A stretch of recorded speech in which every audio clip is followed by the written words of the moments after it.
can never get enough holding environment. As far as we're concerned, you know, it's so central and so simple in some ways. Yeah, yeah. We have a way of making almost anything more complicated. Yeah, we're really good at that. We're really good at that, aren't we? Yeah. And but I want to reprise. I want to go back to the holding environment to discuss how simple it essentially is. Yeah. Uh, there was we studied with a couple of German students who studied with us one time. We said, "Oh, this holding environment. We have a word for that in German. It's called Geborgenheit." And Geborgenheit captures two things. It's both keeping things out, but also protecting something within, you know? Yeah, yeah. Like like like a bird in a nest, you know, with her chicks in the nest. It's really about what a safe place. It's cultivating a safe place. Yeah, but it's also keeping something out. It's also predators, you know, in the case of the animal kingdom, predators, right? And in our case, it's for the time being, while we're cultivating the holding environment, the predators are the hindrances and the mind, our attachment to thinking.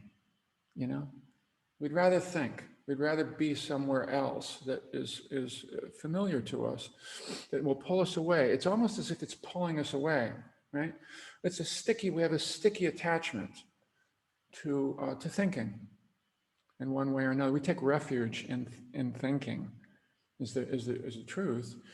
In our culture, that's where we go. That's our go-to. Yeah.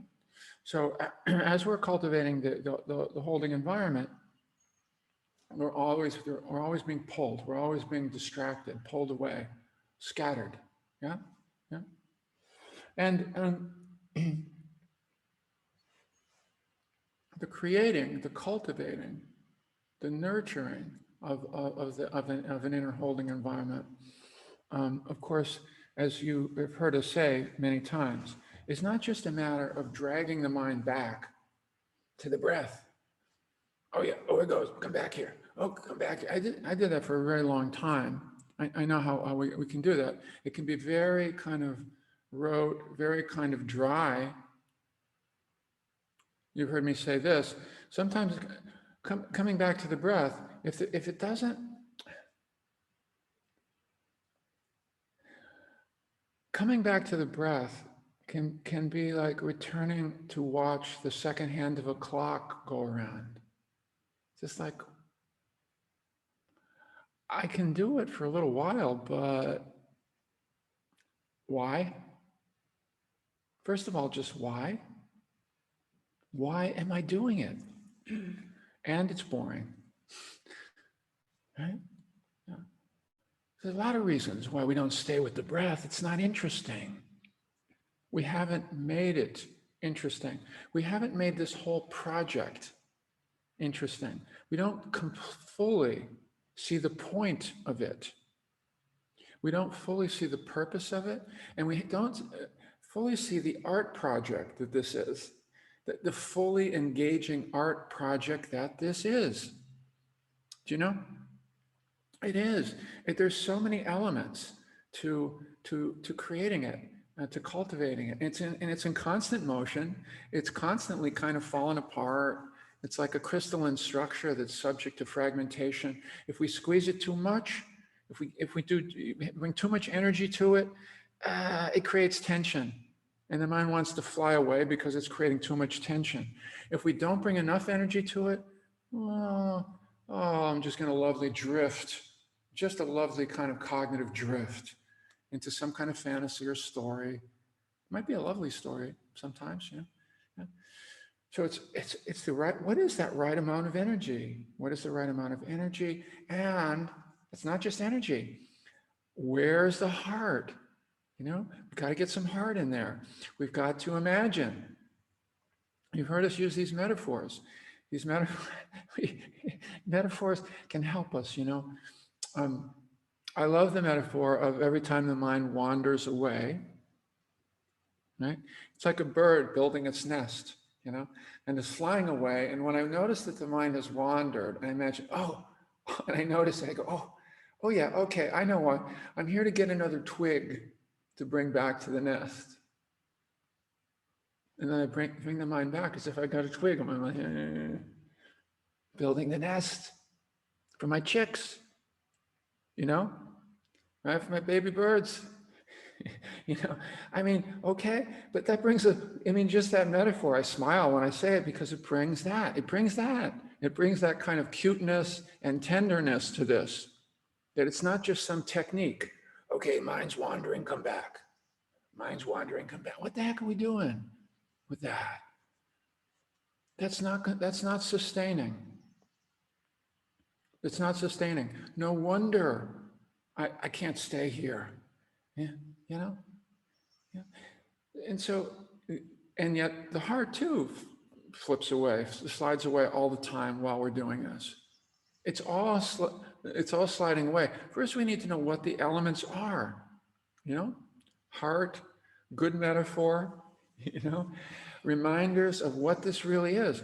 What is the holding environment? It's no different. We know what it is. That's the thing.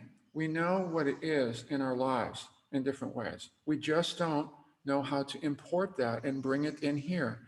When I'm standing in a beautiful garden, looking at a beautiful flower display, it's spring here. I'll just stand outside sometimes as we're walking up here. I'm in a holding environment.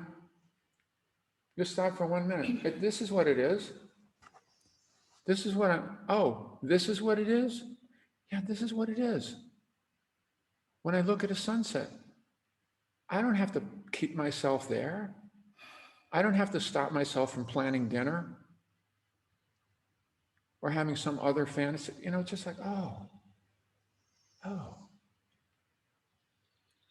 Well, when I'm watching a baby breathing in a crib, I don't have to hold my attention there, bring it back, right? When I'm watching my cats tussle in this way that they do, it's not like, oh, how do I get back here? How do I stay here? How do I do this? You see, we know how to do it in our lives in various ways. We'd like to be able to do it more. We tend to need particular stimuli out here for it to come forward. Internally, it's no different than that. Oh, look at this. How do I get to this place where, oh, this is lovely. This is amazing. This is comfortable. The breath is softer here. Yeah, there's tenderness here. How do I bring interest and tenderness here? It gets more and more subtle. At first, it's like, like when you're riding a bike. At first, it's like, I still remember the first time I got on with the training wheels came off, and I drove right into one of those. I was going across the yard, down the hill into this neighbor's yard. I couldn't stop it. I didn't yet know how to steer. I froze. My hands froze on the handlebars. I'm having a little PTSD now, a little bit.